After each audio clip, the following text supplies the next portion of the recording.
Tuesday, 4th of December 2018. That's gone 10:30, so I'll just bring everybody's attention to order. Just for information, this the meeting will be recorded and subsequently made available to the public for listening purposes, and it would be really courteous if you could maybe switch off your mobiles or at least turn them to silent during the course of the meeting. Thank you. So if we move on to, we've got declarations of interest first. Does anybody have any declarations of interest? No, thank you. And if I pass to Lucy now for the Sederunt and apologies. Good morning, everyone. We have 15 members present. We are quorate. And so far, I have received apologies from Councillor Ian Crothers and Councillor Karen Crothers. Councillor Giusti? I've got apologies for Councillor Inglis and Councillor Tate as well. That's noted. And Councillor Dempster and Councillor McGregor are not present, but perhaps they may be along later in the meeting. I understand Councillor McGregor is in the building, so I presume she'll be along shortly. And I'm not sure about Councillor Dempster, if he's on his way as well, but we'll keep an eye out for him. We've now got item 3, which is the minute for the previous meeting of 16th of October.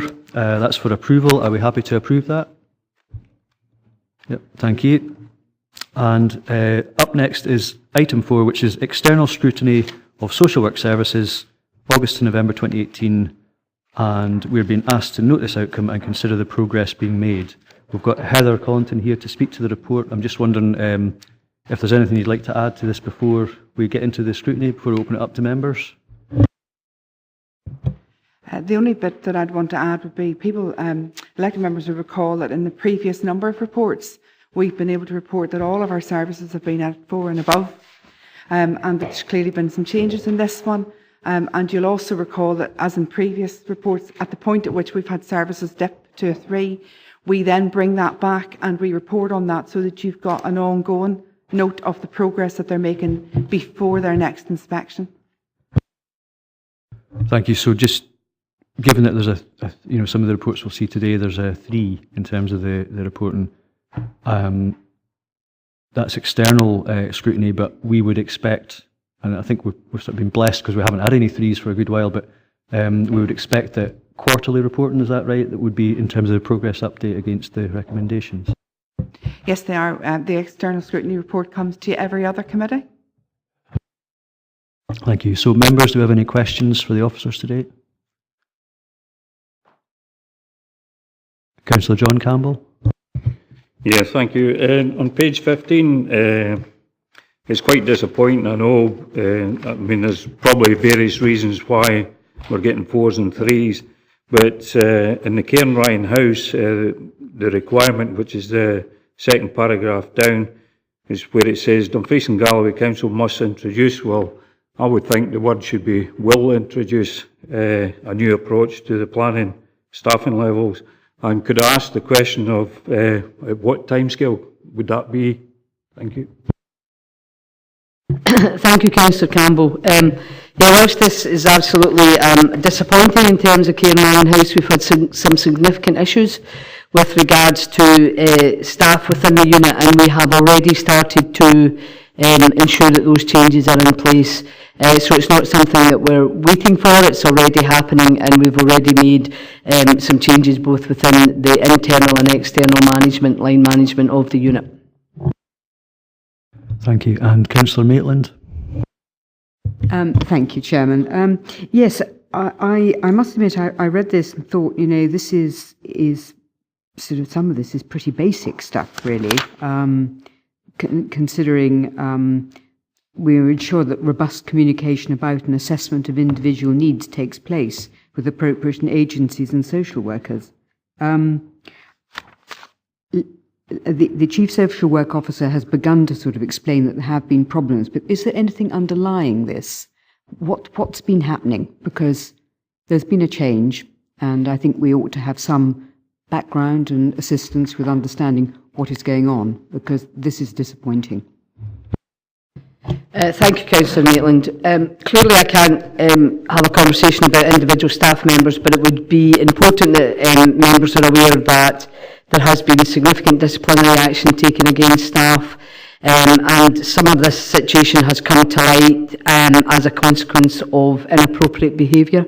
And actually inappropriate professional conduct. And when we started the process of investigating some information, other information came to light, which we've now taken action to ensure that we have a more robust management team in place. Would we have discovered this had there not been an unannounced visit? We were already aware of it before the Care Inspectorate arrived. Thank you for that. Councillor Dougie Campbell. Thank you, Chair. Just looking for a clarification around recommendation 1, which is talking about an effective matching process.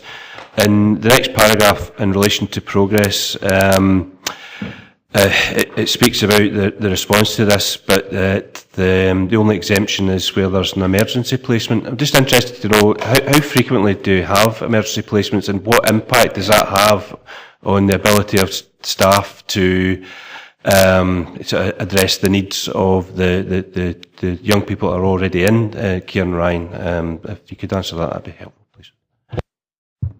Unfortunately, emergency or immediate placements are quite common at the moment, and we've seen an increase in the workload for children and family social work in this calendar year, which has been, discussed at this committee previously. And because of that, when we do get those emergency or immediate placements, we have a little option, to be honest, because our services across Dumfries and Galloway are, full, saturated. We're using all of the resource that we have to its fullest capacity. So we will see instances of emergency or immediate placements in the future. That really does limit what we can do in terms of matching. But what we then do is, once the young people are in situation, we risk assess immediately. We put any mitigating factors that we can put in place, and we look at the most appropriate option that becomes available. But it is a challenge for staff. Councillor Wood. It's with regards to page 17, the requirements in progress.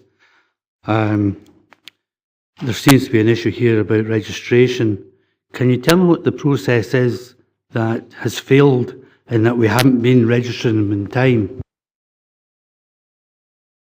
Thank you, Councillor Wood. The process, the actual SSSC registration in terms of registering the care workforce across Scotland, there was a lead-in period, and as an organisation we provided training and opportunities for staff who had worked in the service for a very long time to gain their appropriate SVQ3 qualification. Unfortunately, for whatever reason, a range of staff,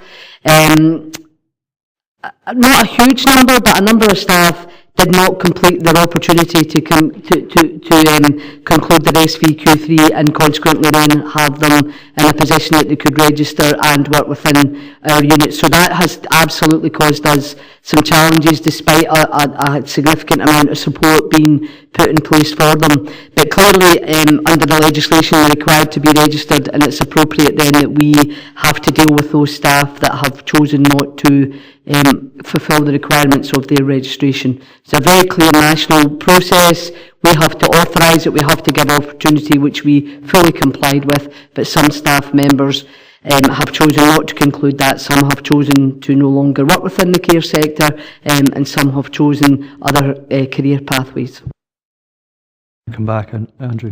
Do we not have a monitoring mechanism that can oversee that and ensure that this doesn't happen?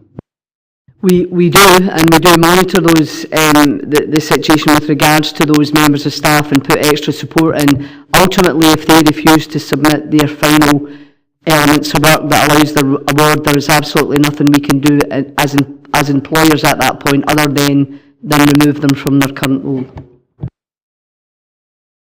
Councillor Murray. Thanks. On page 17, recommendation 5, the progress, you indicate that a review is underway on the childcare policy and procedure, and I just wondered if there was any timescale for that. Stephen, are you able to help with that one? The manager responsible is currently working on those, and we would hope to be having those completed by spring of next year.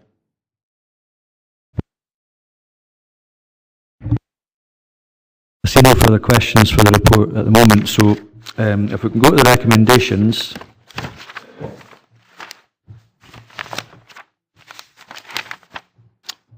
Which is to note the outcome of the scrutiny activity, and then at 2.2 consider the progress being made in respect to the requirements. Now, obviously we've heard from Heather that because there was threes, we'd expect to see reporting back on the progress against those where there's been a 3 assessment. So just to be clear, is that, you said a 6 month, or is it a quarterly thing, just to be sure? It tends to come to every other committee. So it's roughly sort of quarterly, but it's really dependent on the committee cycle. So you won't get it in the next committee, but you'll get it the one after. So if members are comfortable with that, I don't think it needs to be a recommendation, but it's just a normal action that this, getting a 3 rating would trigger this additional reporting. So we can expect to see that back at the next but one committee. Yeah. Okay. With that then, hopefully that's some assurance. If we can then agree 2.1 and 2.2. Okay, thank you.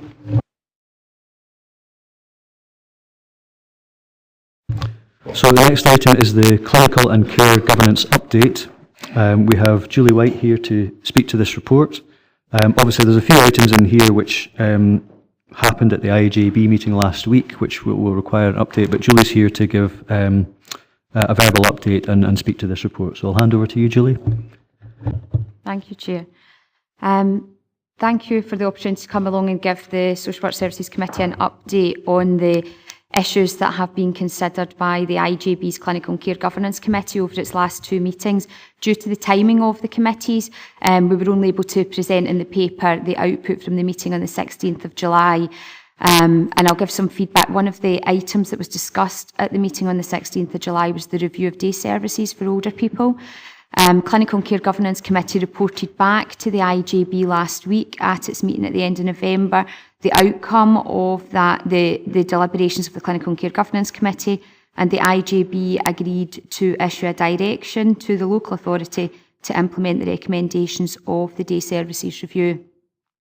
The IJB, however, felt that the review that had been undertaken to date was focused purely on kind of operational considerations, and they wished that a strategy be developed for day services for older people across the region, looking at what the models will be over the next 5 to 10 years, considering the sources of funding for day centres and day services, and to look at the models of provision for the future. So the IJB will also issue a direction to both the Health Board and the local authority to undertake that strategic review of day services, and they have asked that a paper be brought back to the IJB in the summer of next year.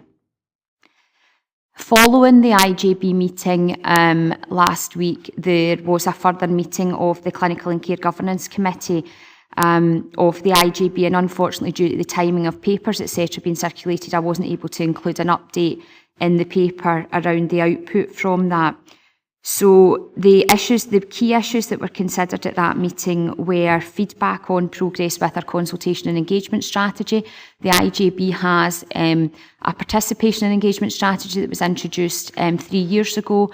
There's a need for that to be updated to ensure that all of our consultation and engagement from the IJB follows all of the best practice and the guidelines nationally, and an update was given to Clinical and Care Governance Committee on where we're at with that, with the expectation that a paper on our consultation engagement strategy will be coming forward in February of next year at our next meeting.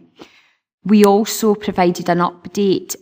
You will see, members will see from the papers from the July meeting that there was discussion around challenges we had around staffing in some of our cottage hospitals, and there was an update given on the cottage hospital bed cap, which has been as a result of either nursing or medical challenges in terms of provision of cottage hospitals. 2 of the 3 cottage hospitals which were capped have now returned to full capacity. A third has still admissions capped as a result of staffing levels. We also received a report at Clinical and Care Governance Committee last week on the progress in implementing the Carers Eligibility Framework in Dumfries and Galloway as a result of the Carers Scotland Act being implemented from April of this year.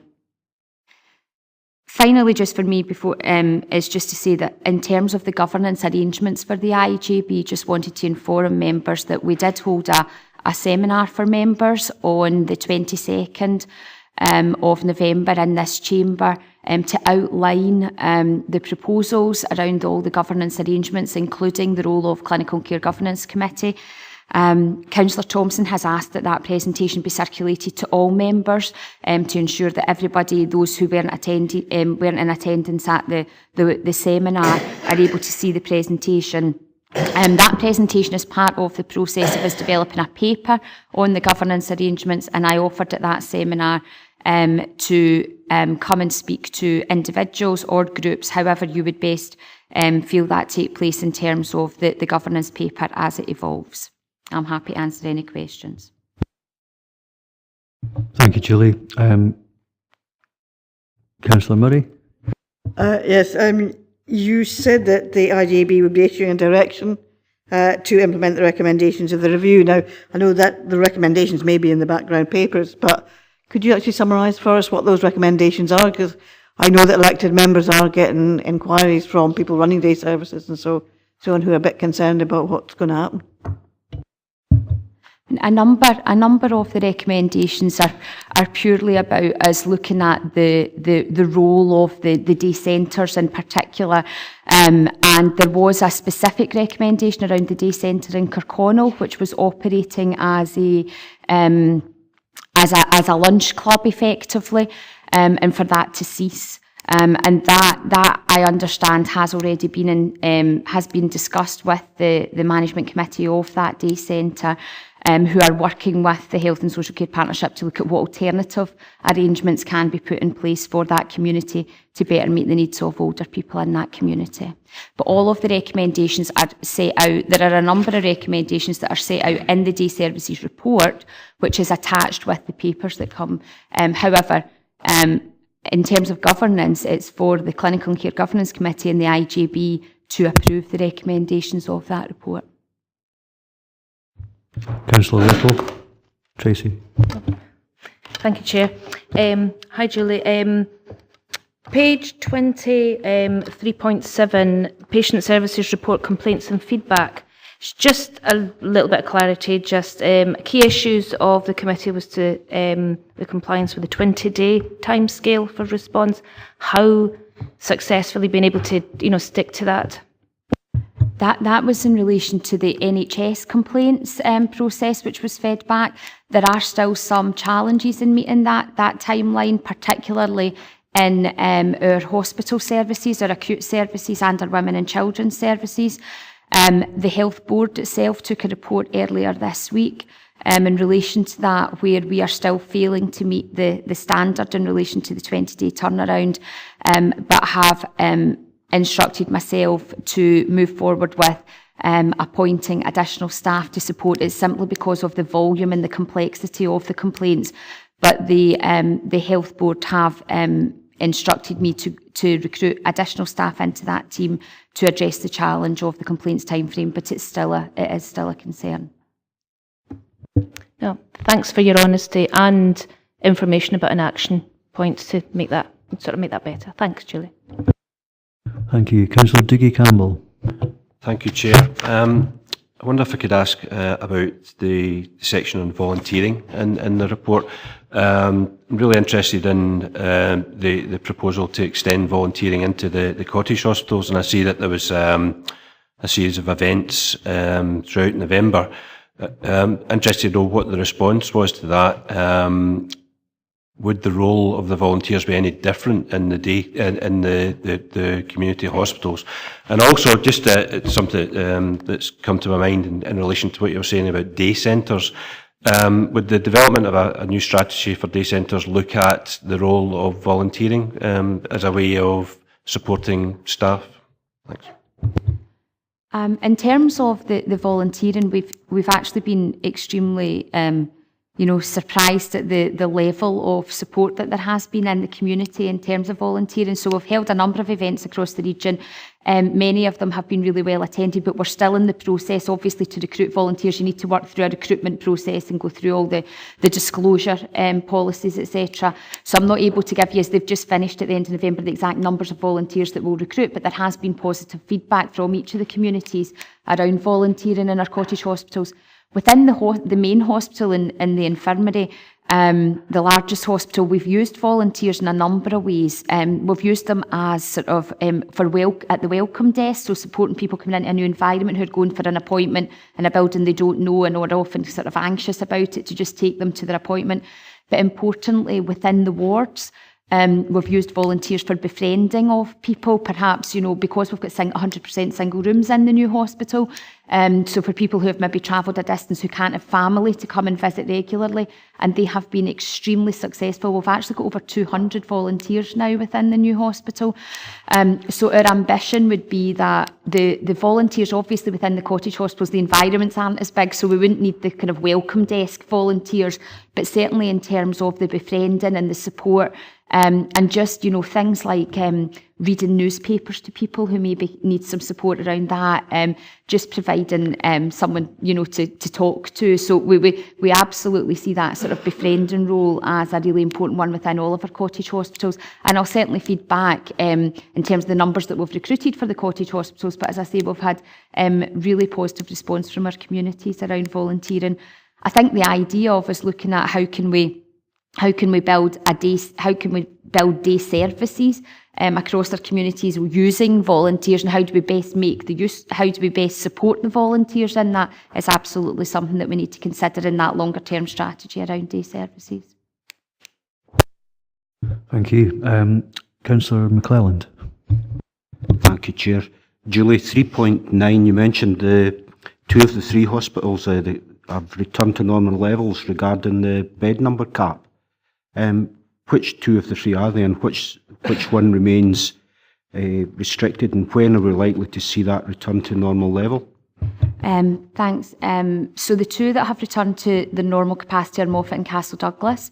The one which hasn't is Newton Stewart, which is still has the bed cap on it. I would say, however, that it's never, Newton Stewart, since it's had its bed cap, has never been full, so there haven't been patients turned away from the hospital in that time. And I'm expecting a further report back in January from the locality around the plans in terms of recruitment of staff and the, how successful they've been. We did actually recruit 2 members of staff to fill the vacancies, which would have enabled us to return the bed status to its original bed status. However, those 2 nurses then took up post in the Galloway Community Hospital. So again, it's just that real challenge with recruitment and availability of nursing staff, but we'll get a report back to our Health and Social Care Senior Management team in January on that. And again, happy to feed back to Social Work Committee in future. Thank you. Councillor Wood. Thank you, Chair. It's just with regards to concerns of 3.7, 3.8, 3.9, 3.12, and recognising 5, the impact assessment, while it's not a change in policy, should we maybe be looking at an impact assessment to get a better understanding of the concerns being raised? I think certainly in terms of the review of day services for older people, the IJB were absolutely clear that when we bring forward the strategic review in terms of the future shape of services, that absolutely should be accompanied by an impact assessment.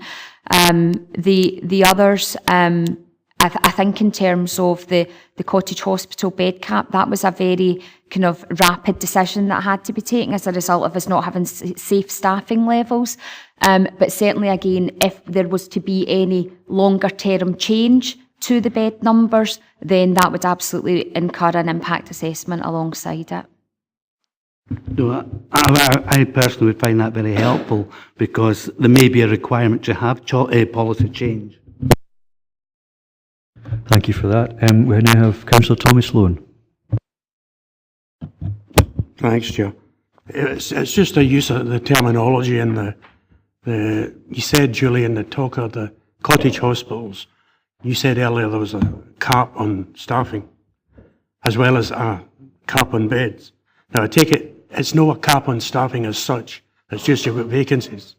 And there's no cap on beds, it's just you're waiting and getting the staff. Sorry, Councillor Sloan, if I wasn't clear enough on that. No, the cap was on the beds as a result of difficulties with us recruiting staff to those hospitals. So in Moffat In Newton Stewart, that was in relation to nursing staff, and in Castle Douglas, it was in relation to medical staff. So our senior clinical staff are... Sorry, Julie. Tommy, could you switch your microphone off, please? Thank you. Sorry. Thanks, Chair. Sorry, Chair. So in Castle Douglas, that was in relation to medical provision, medical cover for the hospital, and in Newton Stewart and Moffat, it was in relation to nursing staffing. So we did actually recruit nurses to the vacancies in Moffat and Newton Stewart, and we should have been able to return the beds to the full bed complement.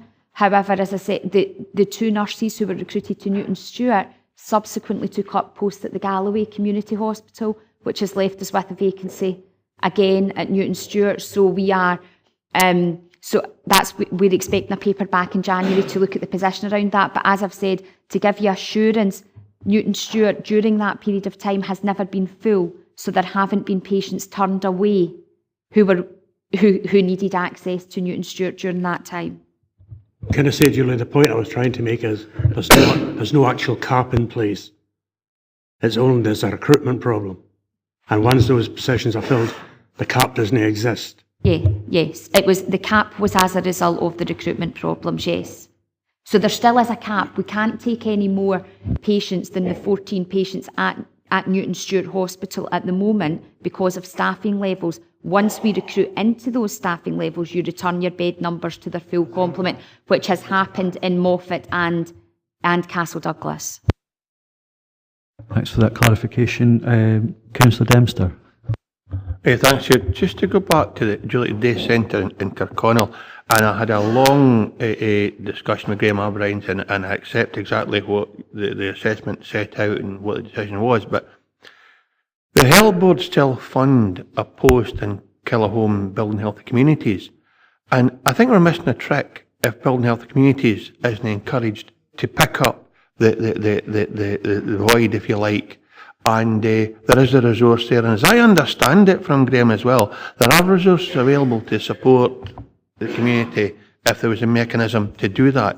So I'd be keen to see Building Healthy Communities encouraged to try and pick up what's been lost, and if it's a lunch club that finishes up as an outcome, I think that'd be fine, because currently we're just missing that. It's not been the joints haven't been matched up yet, I don't think.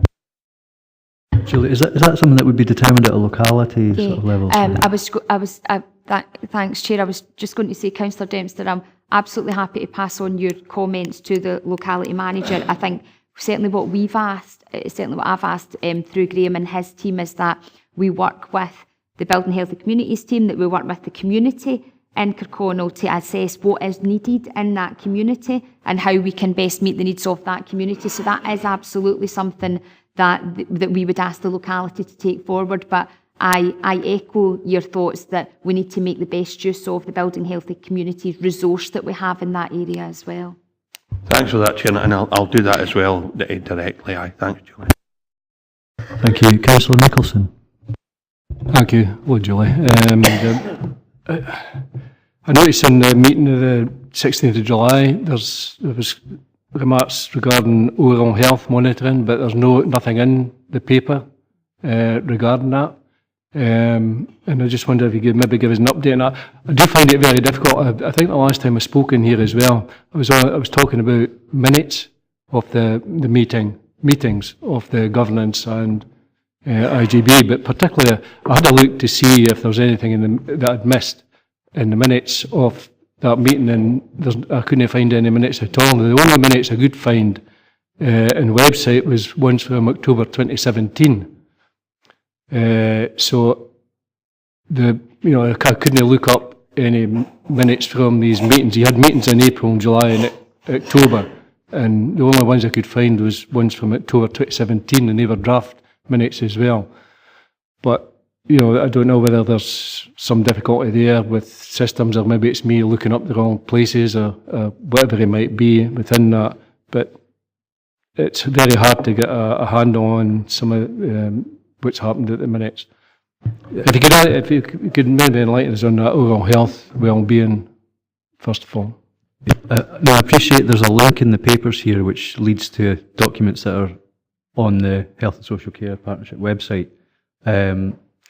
Lillian can come in because she's actually got a connection to that website just now. It's a bit irregular, of course, but I mean, I'll hand over to you, Lillian, just to speak about that.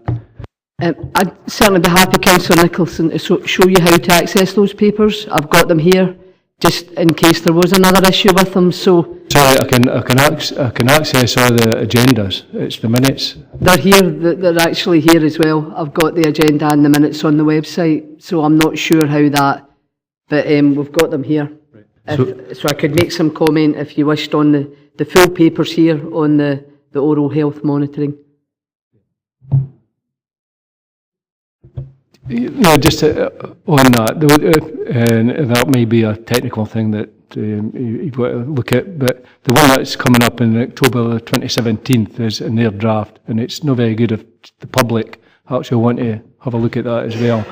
But the thing with that is as well, I noticed that how many voting members are actually normally attendees, because in that meeting that was on that website, there was only actually two voting members that attended. So before you come in, right, so there's a couple of things there. One is obviously we need to, I suppose, refine how we access the minutes of the meeting, so we can all sort of be speaking from the same page, as it were. There is, I think, just looking over the shoulder there, a sort of update on the oral health monitoring report, which maybe, Julie, you might want to be able to say something about for the councillor's assurance, but also there's a second question there now about voting members, so there's a couple of different things there if you maybe want to tackle those.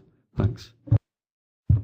I think in terms of the oral health monitoring report, Councillor Nicholson, it's an annual report that is required, and our consultant in dental public health presented that report to the IGB Clinical and Care Governance Committee. So it looks at things like dental registration across the region. It looks at things like not just your dental registration, but the number of people who are attending their dentist on a regular basis. It also looks at what the initiatives that were undertaken through the likes of our Child Smile programme around promoting good oral health in children and young people. And so it gives a general update in terms of where we're at. I would say for Dumfries and Galloway, in terms of our dental registrations, we're probably we're sitting at the moment around at the best level that we have for a number of years. I can get the exact figure to you, but I think it's around 87% of our population are currently registered with a dentist. And in terms of those who regularly attend the dentist, we are on par with the Scottish average in relation to that. There was a specific item in the annual oral health monitoring report this year, however, in relation to some of the oral health improvement work that was being undertaken in the Lochside and Luncluden area as a result of the decision made by the IGB around Lochside Dental Centre. And that was to give the IGB Clinical and Care Governance Committee assurance about the work that was being undertaken with schools and within the community around children and young people's oral health. So those were the issues that are covered in that paper, and the Clinical and Care Governance Committee were asked to approve that annual monitoring report. They did actually ask, I'm sure, and I can confirm this with you, but I think they asked actually for a 6-monthly update and progress with this that would be going back to Clinical and Care Governance Committee. And I think the second point was on the voting members as well. Sorry, yes, so there is for each of the committees of the IGB, we do have obviously our sort of scheme of delegation, which sets out the quoracy of that committee. For Clinical and Care Governance, there are only 4 members on that. However, it is open to all members of the IGB to attend. So actually at that meeting, there were individuals there who weren't voting members of that committee, but were voting members of the IGB. Yeah, I mean, it's 50% of the people, they're voting members, 50% they're absent. Yeah. And I understand, you know, that the Sorry, IGB, Julie, could you maybe turn your mic off? The IGB members can go along and they can, they can voice, but they have no rights to vote if there's anything there. So the decision-making body is only 50%. Yeah, on the dentist, I know that there's work going on in Lochside. I wasn't particularly speaking, but now you've mentioned it. I did ask for information regarding the area committee, regarding numbers and that, you know, whether for that particular area, the uptake in dentists there, and I couldn't get that information. I asked about the oral health of the actual people that stay in that area. Has it declined? Because anecdotally I've been told that there's a lot more extractions taking place, for example, and things like that. And I couldn't get that information, so it's very difficult to pinpoint various things in that. But overall, I was talking about oral health, which the numbers he gave was looked good, but whether there's hotspots for people not having that kind of care. Julie, for the benefit of all members across the region, that type of information, I mean, is the best port of call for members in each of the localities. Is that through the locality managers, etc., or is there a different route to actually getting access to that information? Because that might be of benefit to everybody. I think probably in terms of dental services, Chair, it's probably best that inquiries are fed to Valerie White, who's the consultant in dental public health at the Health Board, as Valerie holds all that data. Councillor Nicholson, the only reason I mentioned Lochside and Including was because it was specifically talked about at the Clinical and Care Governance Committee in terms of the work that was being undertaken. But I'm happy to take away your queries around the dental registration levels and to get you some feedback and data on that in terms of the registration levels and the compliance levels, because what's important is not just about the percentage of the population that are registered in the communities, but about those that are actually attending the dentist. So I'm happy to do that. But the point of contact, Chair, is probably best to be Valerie White, the consultant in dental public health. But if anyone has any problems accessing Valerie or wishes information, please contact myself in relation to that. Sure, that's sufficient. Was that sufficient for the moment, Councillor Nicholson? Okay, thank you. So I can't see any further questions, but we've been asked to note then the information provided, and obviously we've had significant verbal updates from Julie, which has been very helpful. So on that basis, and given the information that we've been provided with, are we happy to agree the recommendations? Yep, thank you.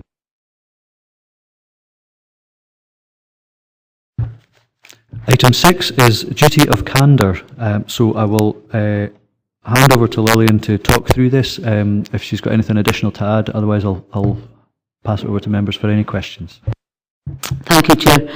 Just to advise members that the legal responsibility for the duty of candour came into being at the end of April 2018. It was mid-June before we got clear guidance on the responsibilities and the way forwards for local authorities, in particular social work services, which is, I hope, will explain to members the delay in me bringing this report to committee. I think the report is self-explanatory. What I would wish to say to members at this moment in time is that much of this reporting we already do through our significant case reviews and adverse learning experiences. However, we will have to do some robust policy development along with our colleagues in NHS and other multi-agency partners, which I will bring back to committee in the fullness of time. Thank you. So, Councillor McClelland first. Thank you, Chair. I do note that the Act was the 1st of April 2018, and I fully understand that the guidance came in, it only came in June.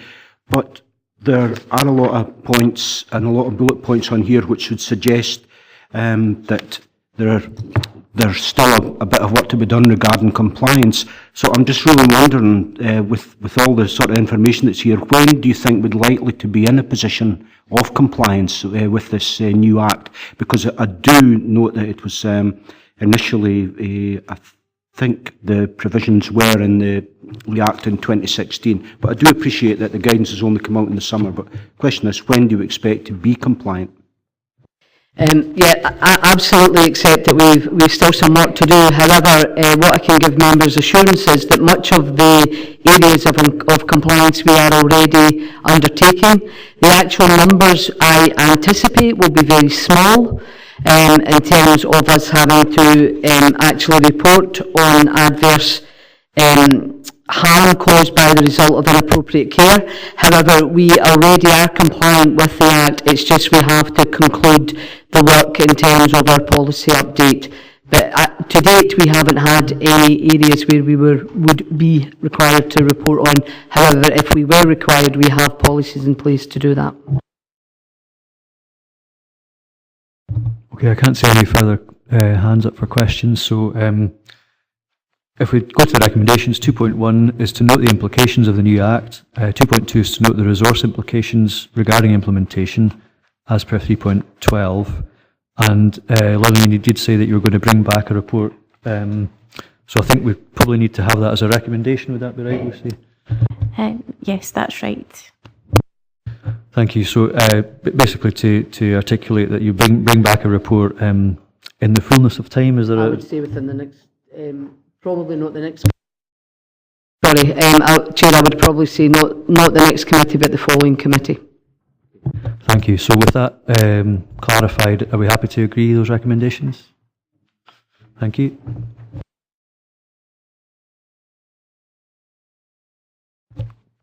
Item number 7 is the Social Work Regional Statutory Mental Health Team report.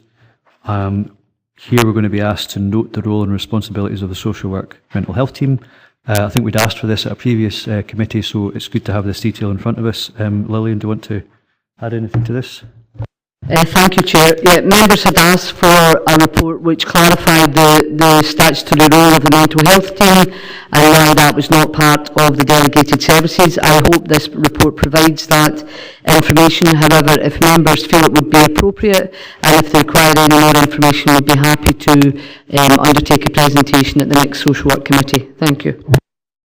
So I think we have Rebecca Aldridge here to speak to the report. If there's any questions, do members have any questions? Councillor Dougie Campbell. Thank you, Chair. My question is around workforce planning, 3.13 in the report, and it's a reference to the Grow Your Own scheme for mental health officers. I think this is very encouraging. Just a couple of questions around it. How long does it take for a social worker to get the MHO award? Is this something that the council actually funds for them? And if the council does, are they then tied in to that role for a minimum period of time to ensure that we get the value of that investment in the job holder? Heather's going to take this initially, thank you. Yeah, I'll take this one.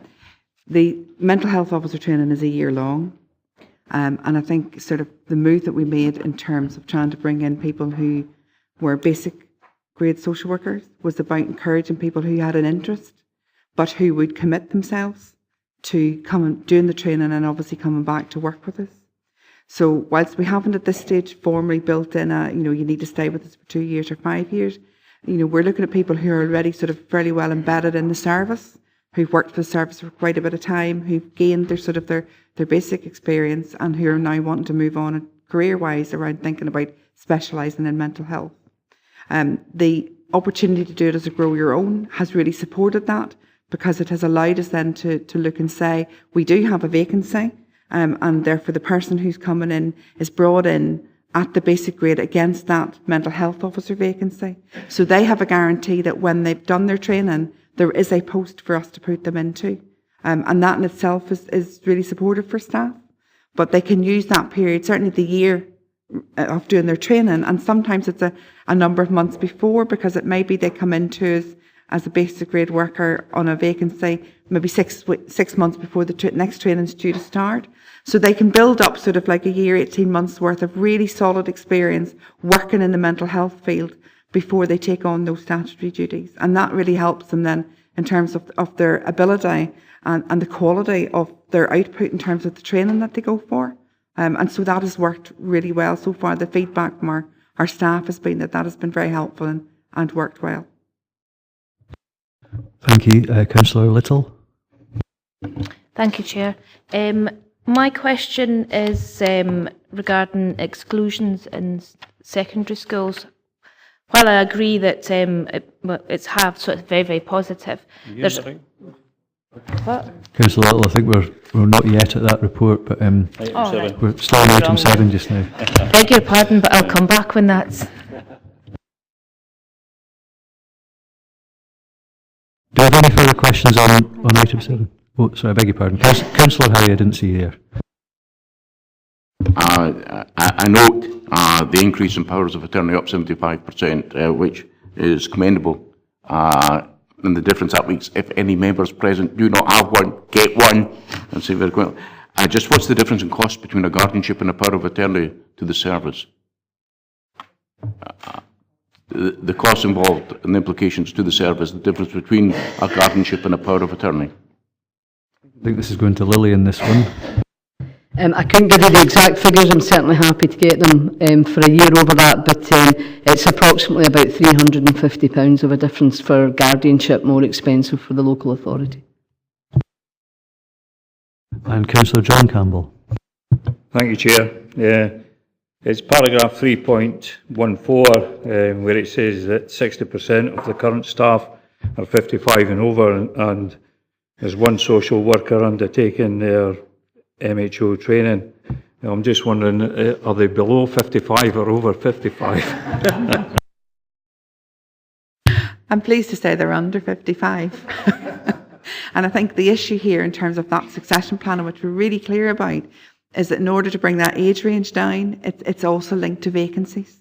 So we're looking at when people then choose to retire, then that opens up a vacancy. We can bring somebody who's younger into the service, and hopefully then over the next few years, we'll see that start to shift. Thank you. So I think with that, there's no further questions. So are we happy to note, as per the recommendation, the role and responsibilities of Social Work Regional Mental Health Team? Noted. Thank you.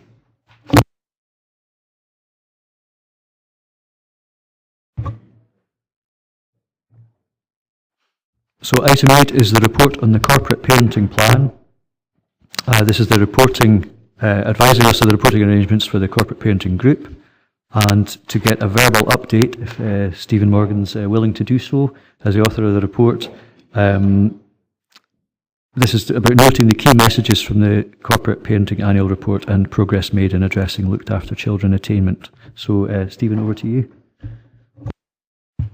Thank you, Chair. I'll just say a few words about the Corporate Parenting Board that was held last week. We received a presentation from Listen to Us, which is a group of young people who are care experienced, and they undertook a survey between January and June or July this year, and they present the findings, and I must admit it was very, very powerful. The messages of the experience that those youngsters have gone through. Some of the key ones were around them not knowing why they were going into care, where they were going, and it was acknowledged that even if those messages had been given, given the trauma that the young people would be under at the time, they would forget, and we had a number of lessons that we had to learn. Now, what they then did, they had pre-arranged working groups with council officers, council members and young people to look at some key themes, which included family and sibling contact through like leaving care, housing options, etc. And they have tasked the officers who were part of those groups to work with the other adults, including some elected members in this room, to go away and come back with an action plan at the end of January, so we can look at how we shape our work for our care experienced young people. Now, clearly, we also have to report as a corporate parenting group on some of the statutory reporting mechanisms which are in the report before you. So one of the suggestions is that in the future, when I report on the corporate parenting group, I also give an update on the workings of the corporate parenting board, if that's acceptable to committee. But the details of that I will discuss with the chair of the corporate parenting board and his advisor, who's Gavin Stevenson, the chief executive of the council. Happy to take any questions on the report. So thank you, Stephen. Questions from members? Tracy? Is it my time now? First of all, I want to comment about the Champions Board, about this thing for January, this action stuff. I was at the Champions Board meeting on the 27th of November. It was a fantastic meeting, and it was really action and solution-led. Just making comments on that, because they've sent us away, we've all got jobs to do, and we feel a little bit competitive now, because all the groups have got different jobs to do for different sort of aspects of the challenges that they face. And Adam Wilson, Councillor Wilson and myself have got transport. We got the easy one, not. But anyway, it's fantastic. Really look forward to seeing how we can actually, instead of just being a talking shop, we're actually, as corporate parents, doing something, for action. So that's really good. But my question that I tried to say the last time in the wrong place, was regarding exclusions in secondary school. And it's positive, it's halved and such like. We've got a monitoring exclusion group who are tasked with identifying trends. Do we have anything in reports back from that yet, whether we have any trends? Is it, I'm aware that a lot of the time we seem like, although it's hard, we seem like we have a lot of incidents, but it can just be one or two people who are repeat incidents, unfortunately, that makes the numbers look bigger. But do we have like a region sort of trend, different areas, different wards? Is it school? Can it be, sometimes it's school policy that can be a little bit sterner? Do we have anything, any running trends as yet? Thanks. Thanks, Scott. The figures can sometimes be quite misleading because when we report numbers against 1,000 population, that's 1,000 population have looked after children, and clearly we don't have that many in Dumfries and Galloway. So you're absolutely right that one or two incidences with one or two children can make the figures go up or down really quite significantly. Having said that, the figures were concerning the corporate parenting group when it was reported to us back in the summer. So the group who were looking at these haven't reported back to us yet, but they will in the new year. And we fully expect, because the numbers are small, that we'll be able to really look at what resource requirements are needed, if it is a policy change, if it's a particular issue for a particular young person, we can get the right support in. So when we report next summer, and remember that these figures are also a year old by the time they get reported, we should have we're confident that we'll have a better set of figures in front of us, but we don't have the trend data as yet. We will have that by the summer though. Do we have any further questions on the report? Councillor Maitland. Thank you very much. Slight sugarly peg on this, actually not terribly sugarly peg. It's something that that the Statutory Area Committee has been banging on about for 2 or 3 years, which is the fact that we appear to accept a lower target of attendance for looked after children, care experienced young people at secondary school than we do for the ordinary cohort.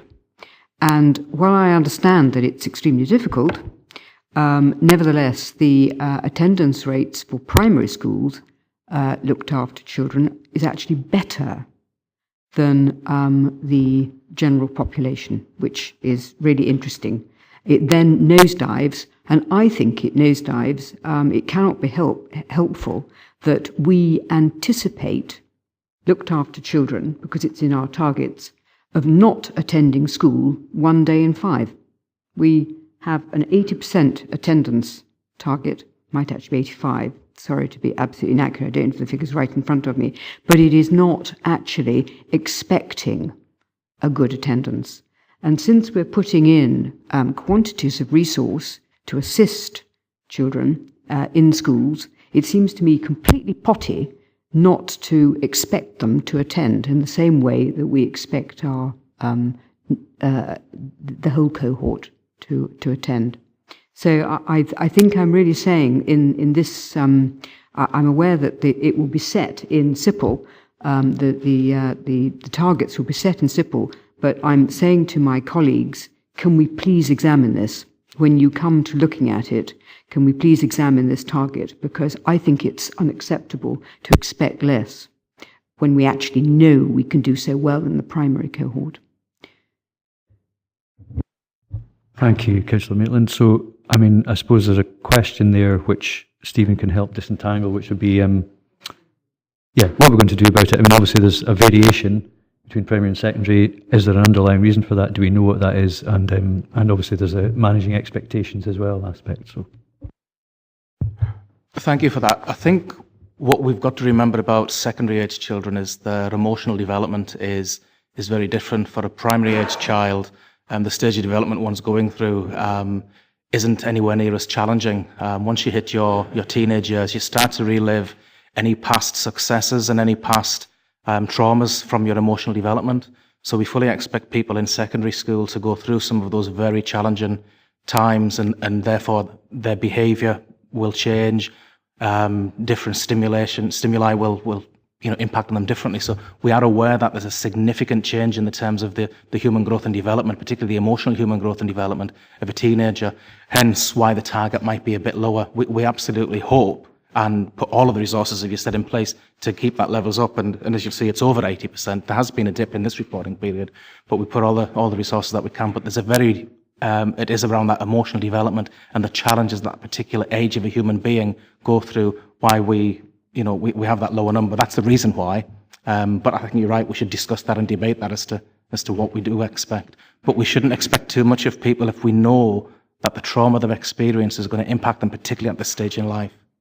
Sorry, that was a bit of a speech. Okay, do you want to come back, Councillor Maitland, on that? I do, actually, because I go back to the expectation of our targets suggesting that it is acceptable not to attend school for 1 day in 5. And that, I'm sorry, I just don't think that's acceptable. We should be expecting exactly the same. And if it requires extra resource to get there, then that's all very fine and dandy. That's fine. That has to be put in. We have to make that political decision. But at the moment, we are anticipating that they will attend less than the normal cohort of children. And I don't think that's acceptable. And I will continue to say that. I mean, I think there's a point that you're making, which is to do with the level of expectation is possibly being set by past performance, rather than the level of expectation should be the same across the board, and we would notice a difference in that performance and then target resources accordingly, if you like, to be consistent. So, but I don't think it's really for this committee to determine that measurement, but I think the point's well made, so I mean, it's something that we can discuss in another forum. Is that something we can take back to reflect in there? Okay. Councillor Maitland, I'll take that back to colleagues in education. Thank you. We now have Councillor Dougie Campbell. Thank you, Chair. Can I just say I endorsed the observations of Councillor Maitland in relation to the targets. My question is in relation to 3.12. The number of looked after children between July 2017 and October 2018 has jumped by about approximately 80 looked after children. What is the underlying factors behind this? Why is this happening? And is this something we can expect to see continuing over the next few years, and the implications this has on our resources to deal with it? We've had a significant increase in work across social work and children and family services in this calendar year. And one of the reasons for that is we're now in the 10th year of austerity. There's been a study recently undertaken at Edinburgh University around the cohort of looked after children in Edinburgh, which has been recently reported in the Kilbrandon Again report as recently as last week.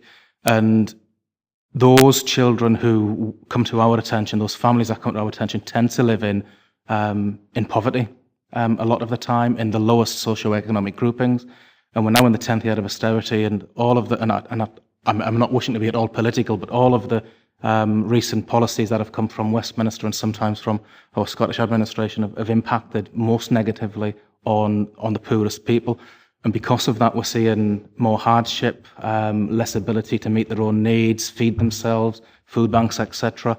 So with that, and with no end in sight to some of the financial pressures and the social pressures that are around for that group of people, we would anticipate the numbers to continue to rise at this moment in time. Come back, Dougie. Yeah, thank you for that, Stephen, and I appreciate your honesty. And yes, I would agree with your observation of austerity, and I really hope that our Conservative members of the committee are taking note of this. Thank you. I'll take Councillor Wood first and then Councillor Maitland. Thank you, Chair. It really just follow on from that. Is there any way that we can get comparative figures of what's happening nationally out there? Because I cannot relate to the figures that are here as to whether if we're good, bad or indifferent. In Scotland, we tend not to gather these figures nationally so we can compare and contrast, but what we can certainly do is put a request out to some of our social work networks and get some figures around. But we have had higher numbers locally than some of our comparators for quite some time now. Yeah, no, that would be very helpful, Chair. Although I am surprised that we're not doing a sort of monitoring nationally to get an indication of just what is actually happening on the ground. I'll let Lillian in to take this a bit further.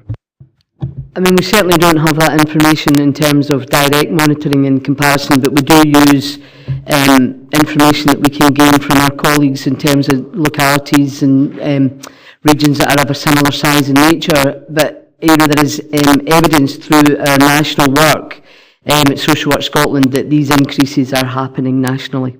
So, we are concerned about them in Dumfries and Galloway, but I think I shared at the last committee we're aware that nationally most local authorities are having to face up with these significant increases in demand for our service. Do you think there's a possibility it could be seasonal as well as just you're talking about, deprivation, etc.? We have no evidence to say that it's seasonal. We do have a significant increase in recognition of adverse childhood experiences and the impact that's having on some of our young people who, as Stephen's explained, have hit those teenage years. Thank you. Councillor Maitland. All I was going to say is that I really do beg that we don't go into woolly thinking, that we base our decisions on facts and clear policy and proper, I think, evaluation of what is actually happening locally. Because, it's terribly easy to say, oh, it's austerity.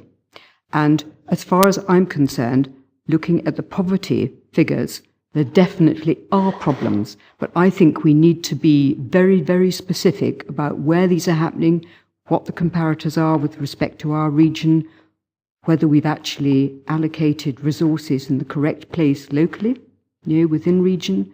And while I'm absolutely happy to be told that there are problems, and there absolutely are, I'm sorry, in order for members to make really good decisions, they have to have proper analysis of facts in front of them. So I would please say, let's not just say that, oh, it's austerity. Let's have absolute facts and figures in front of us so we can make proper decisions. I'll let Lillian in to address that. Thank you, Councillor Maitland. Members will be aware that I brought a report to last committee, which I did provide significant statistical information showing the increased demand in service, and I absolutely take on board your points and will ensure that we do so. Okay, we've got Councillor Dempster first and then Councillor Wood again. Hey, thanks, Chair. I wouldn't want to take issue particularly with Councillor Maitland, but we need to remember we can't set targets that are not achievable. There is no purpose in that. And I'll give you an example if you like. I've been to the local school and spoken to the head teacher about poor attendance, and the head teacher's philosophy is quite simple. Welcome the child whenever the child turns up. Some of them have challenging behaviour, and it's far better to encourage the child to turn up. It may be that the child comes in late, the child wants to leave early, the child has issues, but by approaching the child's well-being in a positive way, you eventually encourage the child to come to school because it's a positive experience the child gets, and I presume that's what's being said here. We need to work with these children, we need to encourage them, not punish them and challenge them about what they have enough challenges in their lives anyway. And I'm quite sure professionally our schools will do the right thing for all children. That certainly would include, I would hope, looked after children. Thanks, Councillor Dempster. Councillor Wood. Well, just to come in on the back of that, I mean, I do have a sympathy with what Councillor Maitland's saying, and hence the reason I'm looking for a sort of national statistic, because we have a policy, it's an anti-poverty policy, and I want to know if it's actually working on the ground or whether if it's not. There's no point in us ploughing in millions of pounds if we're not getting a success out of it.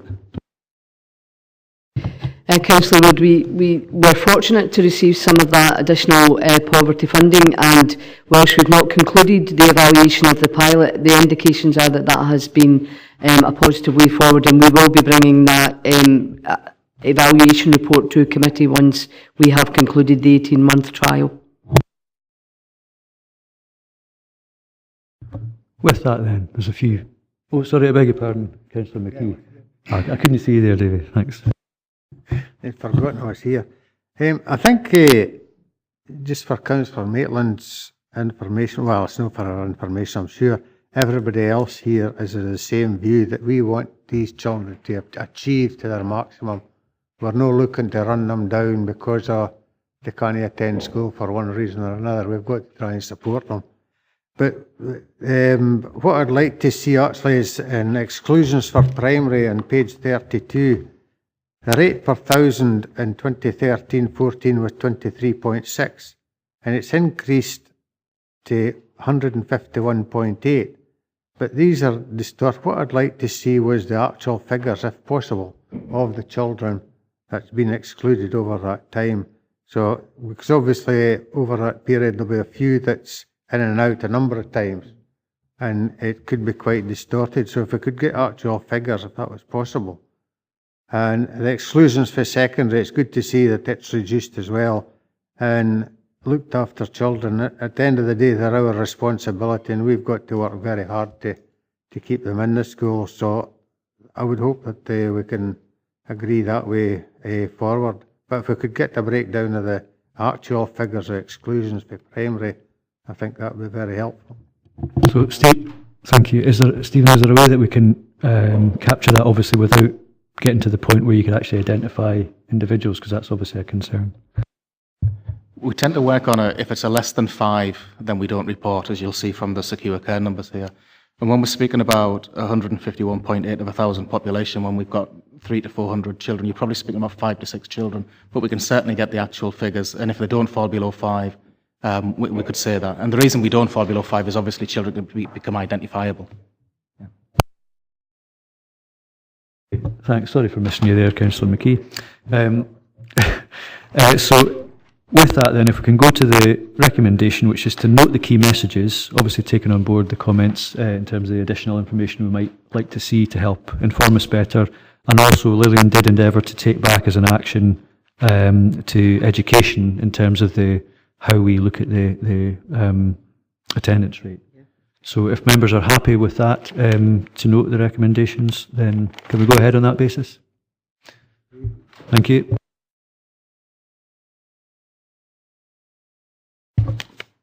So finally, we move on to item 9, which is our Chief Social Work Officer's annual report for 2017-18. You'll all have had a chance to look through this, and there's a lot of information there setting out where we're at and what our challenges are and how we're dealing with them.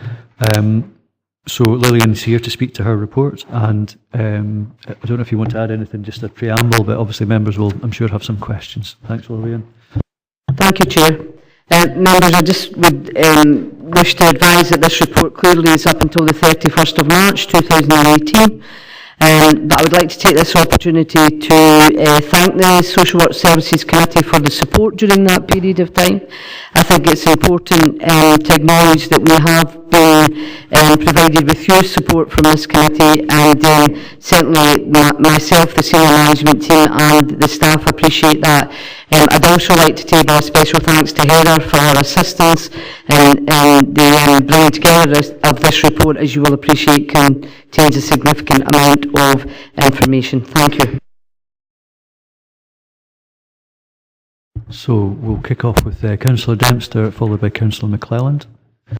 Yeah, thanks, Chair. As Lillian said, it's a very comprehensive report. Oh, and apologies for being late, Chair. I've missed the first agenda item. A combination of weather, traffic and a comfy bed, I think, contributed to me being late. But my apologies. And I can't refer back to agenda item 4, but I would like to say in page 43 of the report, it talks about we report on the outcome of external scrutiny. And I see there was a marginal decline in one of the issues that were considered in relation to Dunmuir Park. And I hope that hasn't affected staff morale, and that was really my only issue. Staff morale has been high. We've had a challenging time with Dunmuir Park. The last time Lily and I visited, there was a distinct increase in the well-being and morale of staff, and I hope that continues. So just an observation, that, Chair. In terms of community justice, I visited a project yesterday, and the lady was enthusiastic about the commitment of volunteers or people serving community payback orders, the commitment they'd made to the project. And I think it's quite a regular occurrence that I'll ask for some assistance from community payback, and they're always willing, able and deliver a fantastic outcome when asked to do so. And I take it the firewood project still ran, and that was a well-received and popular feature, especially in weather conditions like this. And the last thing I want to talk about was Action for Children. And it talks about, it's on page 53, it talks about the Breakfast Club, it talks about food share, and the leader, Chair Sippel, and I visited that project during Anti-Poverty Week. And the volume of foodstuffs going out is huge. And I think it's a scandal that national government has created a situation like this, where this organisation has to provide food to families to ensure they survive week by week. But a great credit to this organisation that they do so in partnership with Summerhill Community Centre and the group of volunteers and staff they have. And I can't let this pass without mentioning the swap shop that's referred to halfway in the second paragraph on page 53. It was due to open in 2018. It did open. They had a special open day last night. They had 80 folk in. It's been examined, for want of a better word, nationally because of the philosophy they use and the success rate they have. They give people free clothing and they swap. If kids grow out their clothes, they get free clothes. There is no challenge, there is no fee. They will accept donations, and it's a fantastic project, and it's doing particularly well in an area that is in suffering need at this present moment in time, very often due to circumstances beyond their own control. So this is a tremendous project, doing well and serving just exactly what it says in the tin. But well done again, Chief Officer. It's a very good annual report. Thank you very much. Councillor Dempster. Lillian, do you want to respond to that? Thank you, Councillor Dempster. Can I just say, in terms of Dunmere Park, there has been some challenges there in terms of staff meeting their registration requirement, and I explained to committee some of the actions that we've taken on that. So whilst it has been a challenging time, we're confident that the morale remains high in the unit, and we have a very committed staff group wanting to continue to deliver a high quality of service. The winter project under unpaid work continues. We have had to scale it back somewhat, just because we've got a huge demand for our unpaid work service, and we would want to spread the opportunity for other community projects to get that benefit. So we have had to scale it back, but we have increased the amount of undertaken from our volunteers to assist us with that project, and we will continue to have the winter project as our core, one of our core services. And again, in terms of the food banks and the work that we're doing, we will continue to support that. Thanks for that, Chair. Thank you, Lillian. Councillor McClelland. Thank you, Chair, and Chief Officer. Thank you for the report. Unusually, I find it quite easy to read. It flows well, and a lot of good information is contained in there. I do have a few points that I would like to raise. The first one is on page 45, and it's the last paragraph, and it concerns the amount of care where we're supporting young people from out with the region, and it mentions that it creates a range of challenges. I'm just wondering if you could maybe expand on what these challenges are, and if there are any links to the higher level of exclusions. But I'm more interested in what the range of challenges are for that one. So that was page 45. Then on page 47, where we're looking at the self-directed support levels, we've seen in 16-17 there was a 9.7% increase, and then in 17-18 a 10.75% increase, bringing us up to 19,500 referrals. At what point, if we continue to get these 10% increases in referrals, where do we get to saturation point? What's our at what level do we fail to cope? And just maybe a word on that. And again, this is also on referrals for adult services, 5.4 on page 53. There's the referrals in the previous year were 10,679, and we're at 13,292. Again, what has caused that increase? And my last point, if I just find the page again, 362, I think it is.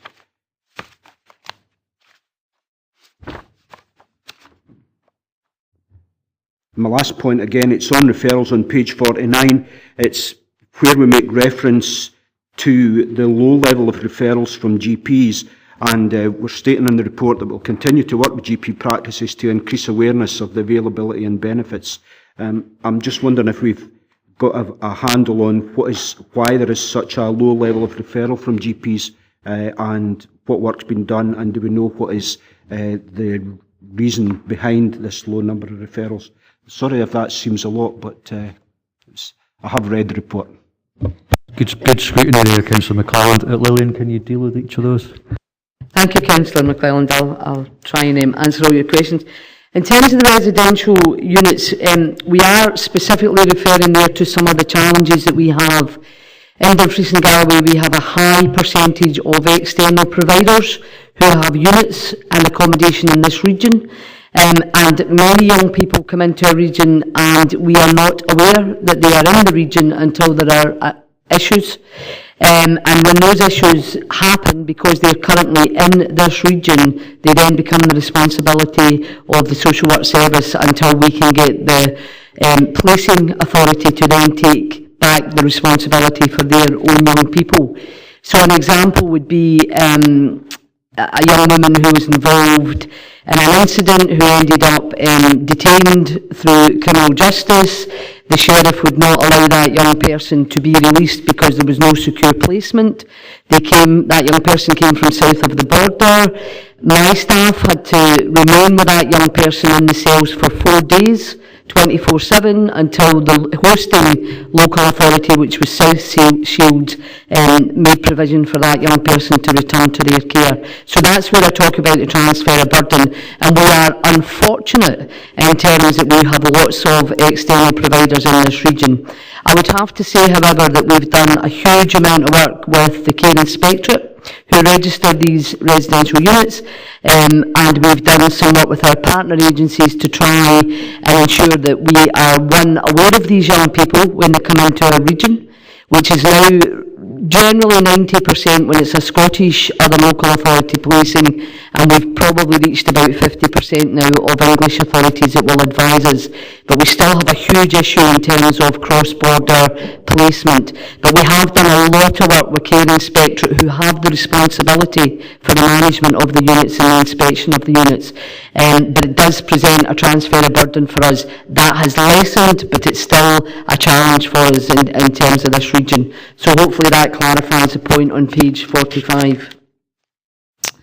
In terms of your comments with regards to STS, I actually would really welcome the opportunity that we were at 100%, because then we're given a real choice under the three elements of options. So my view would be that when I came into post, we were at an unacceptably low level for the use of STS, and actually if we could grow our STS service and give our service users much more choice, we could really make changes in terms of our resource transfer. So we've done a whole load of work with staff, we've done a whole load of work with service providers and service users to try and develop our STS service, and I think positively, and I hope some of the examples will show you that service users welcome that opportunity. We have a way to go. I actually don't think we have an upper ceiling. I would welcome it continuing to grow.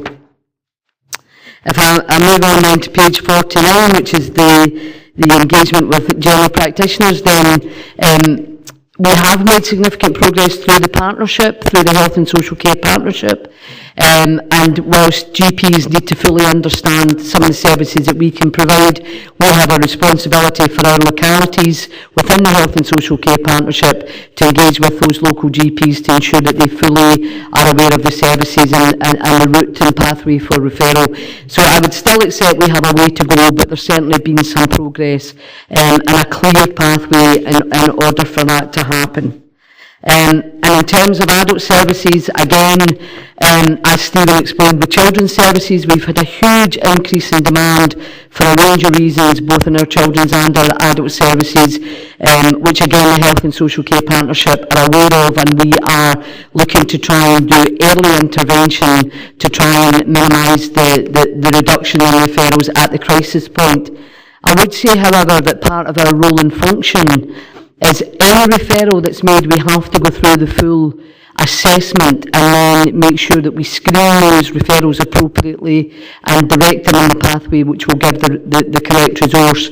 So whilst lots of referrals don't actually lead to the service having to provide a service, they always have to be assessed, and that's where the resource challenge, both in children and adult services, remains for the service. Thank you. Thanks. Hopefully that's comprehensive enough for you, Councillor McClelland. I think we have Councillor Howie next. Thank you, Chair. It's just looking at page 52, the 3R work group. Without reading out the entire first paragraph, it talks about the importance of early interventions. Later on, it talks about the scope of expanding the scheme across other secondary schools. Is there any point in the future where we can look at putting this service into primary schools where offending behaviour can be recognised at an even earlier stage? We certainly could consider a similar programme, but this particular programme is with regards to teenagers, to young people. We would have to almost develop a different programme for our younger children, but certainly in terms of intervention and trying to challenge some of those behaviours that could be an indicator to future involvement, either in violent or offending behaviour, we absolutely are looking at different ways that we could engage with our younger children. Thank you. Councillor Giusti. Thanks, Jim. My question is regarding item 6.1 on page 67. It's the bottom kind of table, and it shows basically the staffing. Now, the total staff for children and families at the minute is 172. Now, from my belief in the West, we've got quite a staff shortage or quite a few vacancies. What is the whole picture, Chair? Thank you for that observation. You're absolutely correct. We have a challenge in the west of the region in terms of recruitment and retention of staff. However, Stephen and myself are currently undertaking a whole range of workload assessment and review as to our current caseloads. We are hugely concerned about some of our staff are sitting with 40 plus cases and some very high risk cases. So we are looking at different methods in terms of prioritisation, in terms of some of our roles of our paraprofessionals. But fundamentally, when you have a huge increase in your demand for service, there's a huge transfer of burden on staff. So we're fully aware of it. We're trying to provide whatever support we possibly can. We do currently have approximately 4 vacancies in children and families in the West, which we're trying to address at this moment in time. Some of the other localities are providing additional support. We are looking at our referral, our screening process. Members will be aware of the development of the multi-agency safeguarding hub, which we are looking to further grow to take some of the frontline referral process away from the localities. So bearing in mind this was the 31st of March, we have made some inroads in that, but we absolutely accept we have a way to go in terms of support for recruitment and retention.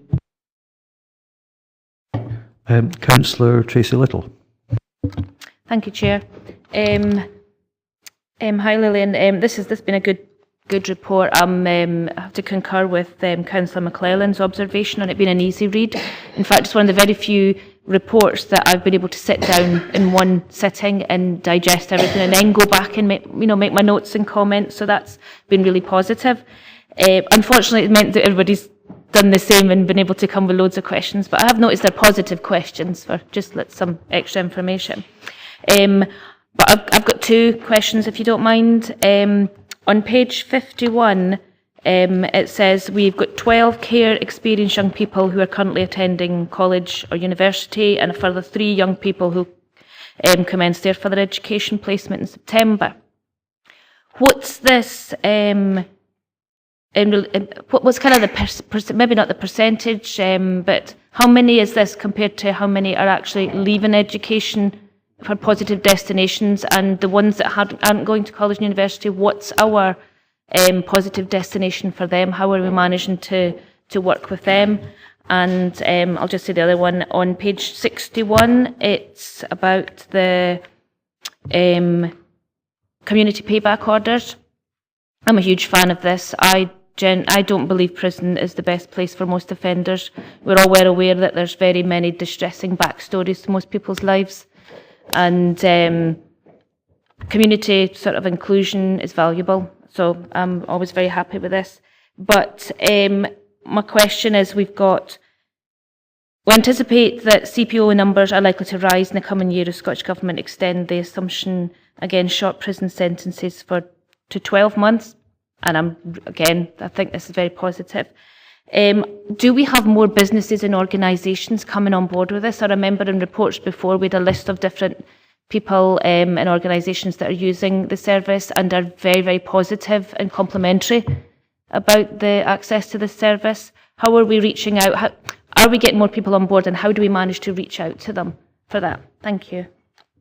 Thanks, Councillor Little. If I could start by answering your second question first. We absolutely expect a significant increase when the presumption against 12-month sentences or less comes into full force. It's difficult to project those numbers. What we do have is we have a community payback officer whose role it is to go and engage with local charities, businesses, etc. And we do have a growth in those one-to-one placements. Where we are very clear in terms of our scheme, we undertake the majority of our unpaid work in the squad setting so that we can pay back to the bigger projects within the communities, and each community within Dumfries and Galloway benefits from those opportunity for squads of workers to come out and do various larger projects, because we feel that that's a more beneficial way for all. But for some of our service users who would not cope within that squad setting, who would not cope for whether they be on light duties because of medical issues or whatever, we have grown our one individual placements with many local organisations, and we will continue to engage through the community engagement officer who is based within King Street in the unpaid work team. And again, the offer is there if members would wish to spend some time at King Street having a look at how we run the scheme, then please contact me and I'm happy to arrange that so that you could fully appreciate how they go through that process of engagement. Yeah, I'd be really keen to do that. Thanks. I'll certainly arrange that for you.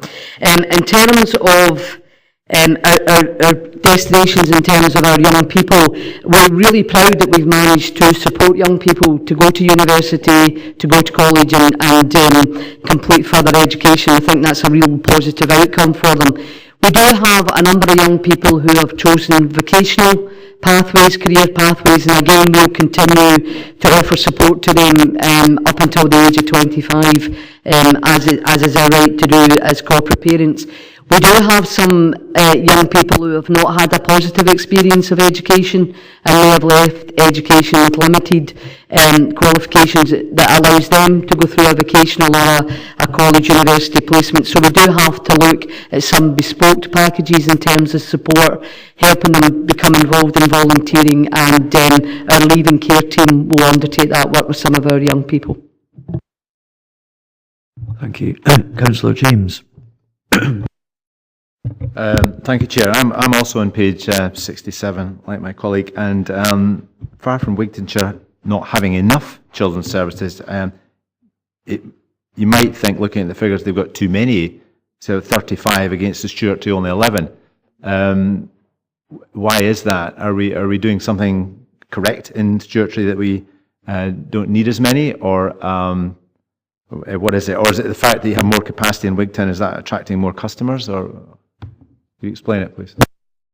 Okay, just in terms of the level of referrals, the referrals that come from all the multi-agency partners and the demand for workload, our two largest areas are Nithsdale and Stranraer, Newton Stewart area. The Stewartry is by far our smallest area in terms of referrals. So we have to focus the resources where the requirement sits, and that's where the majority of our referrals come from. But we will move staff around where that balance of demand to change. But certainly Nithsdale and Stranraer are our largest teams by far in terms of referrals. Thank you. Councillor Dougie Campbell. Sorry, Councillor James, if you want to come back. I think a referral, does that automatically qualify as a situation or a person that does need looked at? I mean, it's just because they're referred, I mean. It doesn't mean that they necessarily will end up with a full service, but they're required to be assessed. So every single referral that we receive, we are required to assess the risk and the requirement for a service. So you could have an area where the culture is to refer a lot, and then you would build up a whole industry based on that then? I can't make any comment with regards to how other partners make the referral. If they believe that there's a risk to a child, then they will make that referral. Councillor Dougie Campbell. Thank you, Chair. Lillian, if we could turn back to section 5, the survey for service users and staff in relation to self-directed support. And, you know, there's a number of areas that have been examined, but the one that sort of jumped out for me was in relation to service users, 75% feel confident in the knowledge of social work staff, but if you turn that round, that would equate to 1 in 4 service users don't feel confident. Can you, could you maybe lay out what's been done in response to the actions identified of the survey, so that you know, next year when we see your next annual report, that we could see an improvement in these areas of confidence and skills? I mean, clearly we have to continue to do a significant amount of development and training with our frontline staff. We have, you know, we have a fairly small turnover of staff, so sometimes it's about staff feeling confident in their knowledge. And whilst we've done quite a significant body of training and development, there are still some staff members that have been with the service for a fairly long time, and SDS remains new to them in terms of a different way of service delivery. So we've focused on changing the way in which we deliver services. We've assisted staff to do that, but sometimes there are elements of cultural change that takes a bit longer. We have an ongoing development through our SDS. We have a lead for SDS. There's an ongoing staff development programme in place, and it's all linked into staff's PDRs, and we have to ensure that opportunity for training and development is available for all our staff. We have a whole culture to change in terms of some localities who embrace SDS more than others, and that's a bit of work that the senior team continue to work on. But I absolutely accept that we need to look at these results and continue to work to grow. But I take confidence that we've got 75% who feel that our staff have been very clear in their knowledge of what's available. Thanks, Lillian. That's very helpful, and I think I've turned a negative into a positive, so Councillor Little will be happy with that. Thank you. Thank you. So, Councillor Andrew Wood next. Thank you, Chair. It was just coming back to the very point that Lillian made about independent providers. You're absolutely right. There's a massive increase within our area for whatever reason. And it's about, there's obviously serious additional costs impacting on our social work. Are we able to get any recompense for that, any compensation? And if not, what are we going to do about it to try and control it? Because what I've noticed within the papers today, all our reports are about noting, and we seem to be missing the opportunity for strategic direction. Is this a possibility that we can set a strategic direction on the future on that particular item? We certainly do make attempts to claim additional financial burden back from some local authorities. However, generally, when it's authorities south of the border, we've not been successful.